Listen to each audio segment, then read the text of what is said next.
C'est un théâtre sans théâtre. Une compagnie installée dans un petit village aux confins des villes dortoirs qui jouxtent les grandes métropoles. On s'est installé en zone rurale en 2012 avec le théâtre d'Anoukis parce qu'on faisait le constat que les villes étaient saturées d'offres à la fois de production, de diffusion, de spectacles. On voulait venir en zone rurale et proposer des spectacles de qualité. Si schématise, c'était pour faire autre chose que du Molière ou du Feydeau. Et moi, je trouvais que la zone rurale, ça pouvait être vraiment un territoire d'innovation, où on pouvait faire de la création contemporaine, où il y avait des espaces, on avait des locaux de stockage dans le village. Et on s'est dit, mais allons-y quoi, il n'y a pas de territoire blanc, allons-y. Saint-Marcel-Bel-Accueil, un nom évocateur pour ce charmant bourg de 1357 âmes, plus ancré dans l'Ovalie que dans l'art de la tragédie. Et pourtant, c'est bien là que cette association du théâtre d'Anoukis a choisi de s'implanter.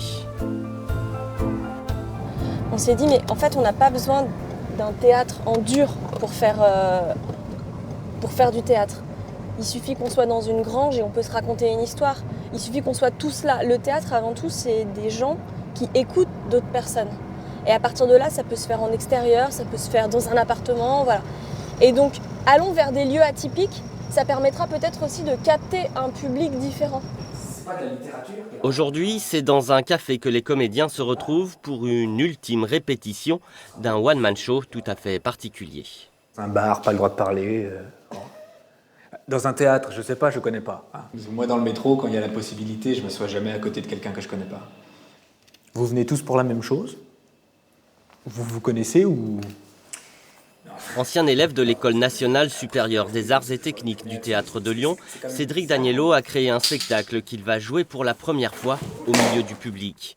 Une mise en scène qui interroge justement le spectateur sur ce qui se joue dans un théâtre. Je l'ai créé, ce truc, dans un lieu où il n'y a que du théâtre, où les gens ils savent très bien. Et c'est un peu un test aussi. Ouais. Voir avec des gens qui sont moins habitués, est-ce que ça marche, est-ce que voilà.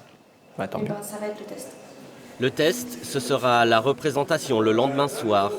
Là, dans l'unique café du village, là où tout se passe. Rouge, rosé. Petit rosé. Il y a un côté sacré que je trouve dans le théâtre. Tous les sièges sont rouges, enfin, il y a des codes. Quand on joue pas dans un théâtre, on essaye de recréer un minimum, ce minimum-là. Soit du noir, des rideaux noirs, soit des... Et à quel moment on est dans un théâtre? Voilà. On peut faire du théâtre, je peux faire du théâtre là, assis à table. Voilà. Je questionne tout ça aussi. Pas de théâtre ni de local. Alors il faut compter sur les réseaux, les connaissances et le tissu associatif. Un système D mais qui offre bien des avantages, comme celui de fournir cette grange où sont stockés tous les éléments de décor du théâtre d'Anoukis.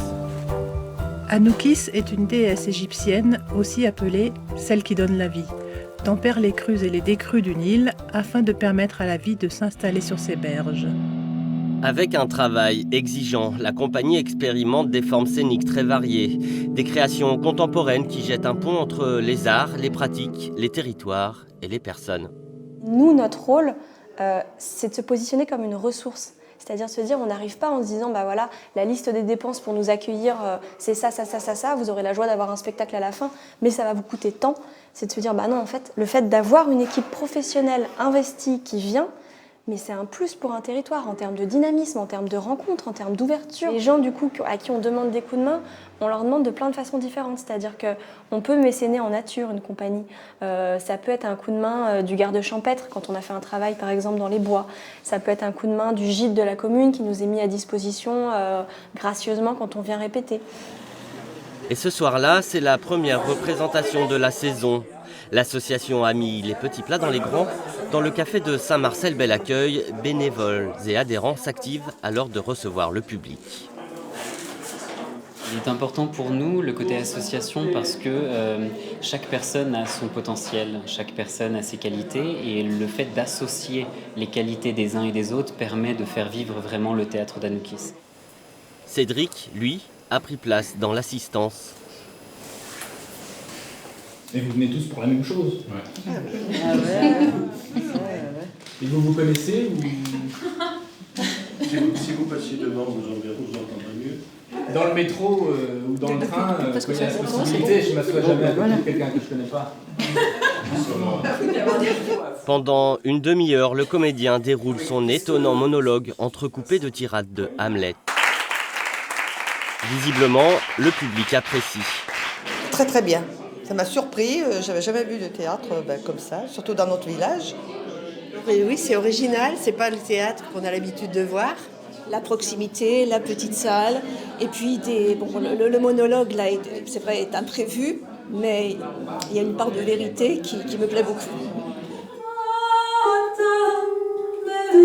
D'autres sons viendront ensuite bercer les murs du petit café, faisant résonner la richesse du théâtre d'Anoukis, avant que le village ne sombre peu à peu dans le songe d'une nuit d'automne.